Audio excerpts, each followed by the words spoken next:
Hoje a nossa sessão Nostalgia do Futebol Anos 90 vai levar você de volta no tempo para relembrar as bolas que marcaram a história do nosso futebol em uma década tão especial. Muito bem, pessoal, sejam todos bem-vindos ao Estúdio Alan, um canal que relembra grandes histórias e curiosidades do futebol. E a gente faz mais uma viagem para os anos 90 agora, para lembrar um objeto que era o sonho de muitas crianças, jovens daquela época, que eram as bolas oficiais de futebol. Hoje a gente vai lembrar alguns dos modelos que ficaram mais marcados e que são sinônimos dos anos 90. Vamos relembrar os modelos de bolas de Copas do Mundo, de campeonatos brasileiros e que de alguma forma fazem parte da memória afetiva do torcedor que viveu os anos 90 no futebol. Eu começo esse vídeo relembrando a Adidas Questra, que era a bola oficial da Copa do Mundo de 1994. E nesse vídeo você vai ver que a década de 90, embora tenha uma cara própria e lembranças muito próprias também, ela ainda era muito influenciada pelo design e pelas mudanças que aconteceram ao longo dos anos 80.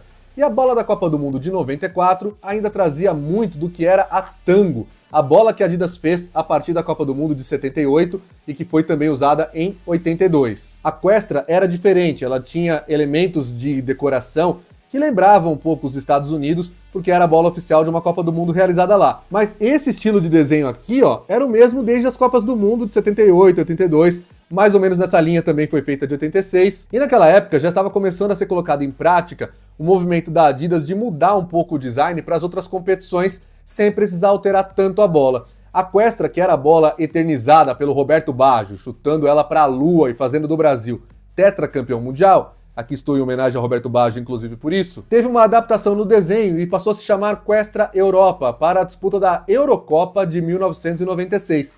Com mais um estilo diferente também, mais vermelho, amarelo, virou a Questra Olímpia e foi usada no futebol durante as Olimpíadas de Atlanta. E houve até uma versão diferente para os campeonatos da Espanha em 1996. Antes disso, em 1990, na Itália, a gente conheceu a bola Etrusco. E a Etrusco seguia esse mesmo modelo, esse mesmo padrão, com as tríades que a Adidas colocava na bola. Só que o design também invocava o padrão, já que a Itália era o país sede, tinham ali desenhos típicos da Itália, da história do país, com 3 cabeças de leão. A Etrusco também foi usada nas disputas da Eurocopa e das Olimpíadas em 1992. 2 anos depois da Copa do Mundo. Você gostava mais da Questra ou da Etrusco? Deixa aí nos comentários, porque tem diferença entre as bolas, vai. Mas depois de seguir esse padrão que surgiu com a Tango em 78, permaneceu em 82, virou depois uma bola diferente em 86 no México, a Etrusco em 90, a Questra em 94, a última vez que a Adidas seguiu esse padrão foi com cores diferentes.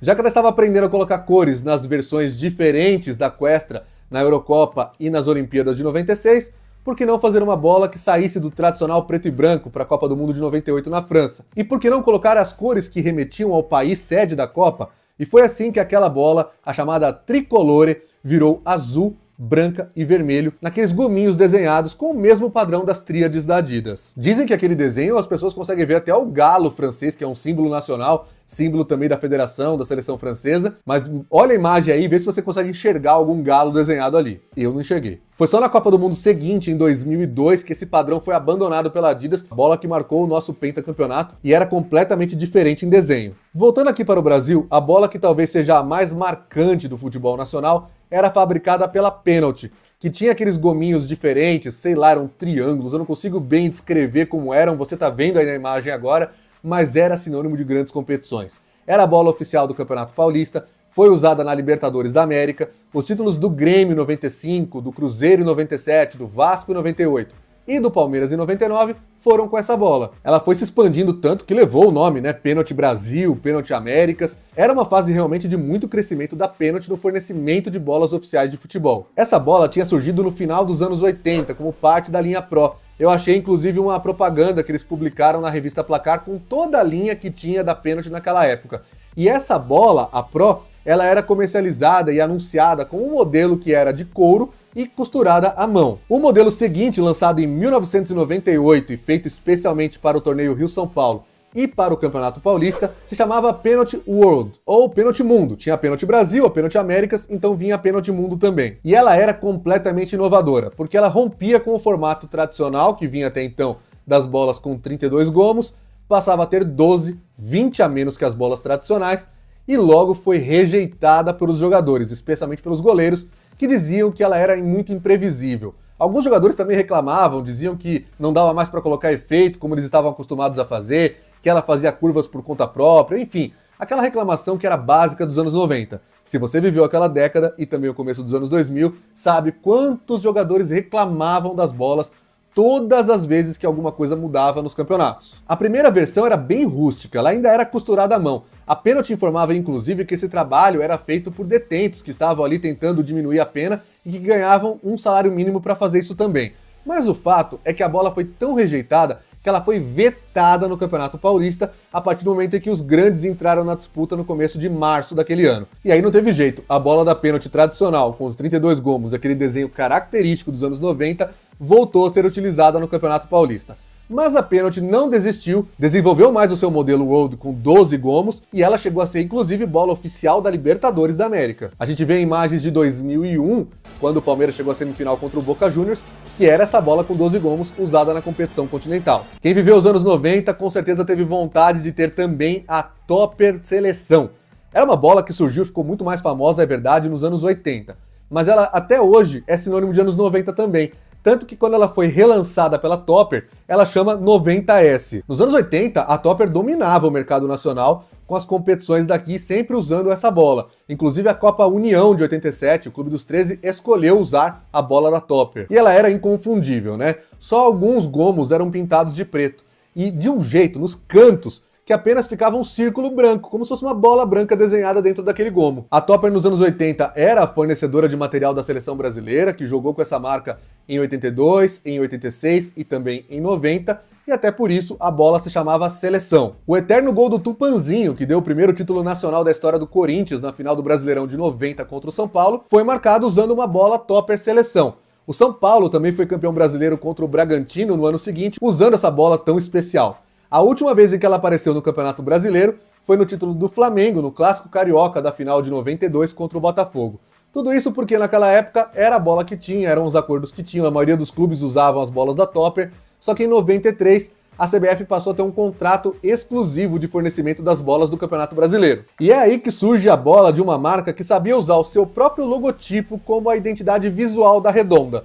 A Umbro colocava o seu logotipo diversas vezes ao longo da bola.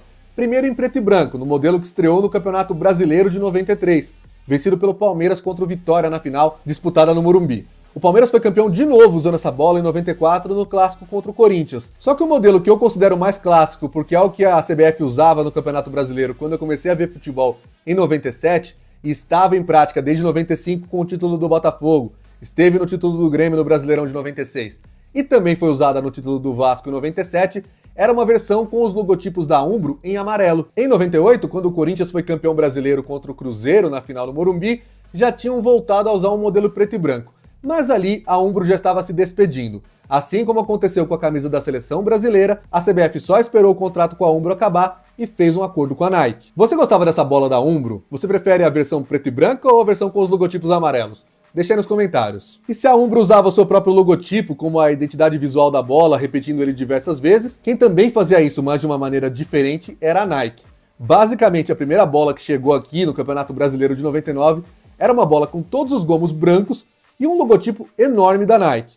O que diferenciava ela de outras competições, como por exemplo a La Liga na Espanha, era a cor que a Nike escolhia para o seu próprio logotipo e o escudo que estaria acima dele. Aqui no Brasil era o escudo da CBF. Na Espanha era o da LFP, a Liga de Futebol Profissional, que hoje é o logotipo de La Liga. Essa bola tinha nome, inclusive, era Nike Gel ou Nike Gil, vê aí o que você prefere chamar. Na virada para o ano 2000, a Nike lançou a Gil Merlin, que era diferente. Ela aproveitava o formato dos 32 gomos da bola para fazer um desenho que seguia os cantos e colocava o logotipo da Nike no meio. Aqui no Brasil, ela chegou na Copa João Avelange em 2000. E também foi usada na Libertadores da América naquela década. Mas pra gente que não tinha dinheiro e não podia comprar essas bolas oficiais, o jeito de jogar futebol nos anos 90 era ou ter uma bola de plástico daquelas dente de leite que transformava todo mundo em Roberto Carlos, afinal, era só tomar distância, chutar a bola e vê-la fazer diversas curvas que você nem conseguia controlar, ou esperar alguma bola muito antiga, muito velha, muito defasada, ou esperar aquela criança que tinha uma bola profissional e que se achava o dono do jogo por causa disso,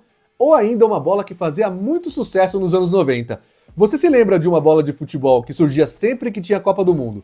e que cada gomo trazia a bandeira de um país participante da competição. Eu tinha uma na Copa de 94 e imagino que ela ficou mais fácil de fazer em 98 porque passamos a ter 32 times na Copa do Mundo e ela tinha 32 gomos, né? Então, muita gente se lembra até hoje dessa bola que trazia os países da Copa, você podia aprender quais eram os países, quais eram as bandeiras, mas no fim das contas acabava sendo chutada no cimento e ficava desgastada igual qualquer outra bola. E aí, qual bola ficou faltando aqui nesse vídeo do futebol dos anos 90?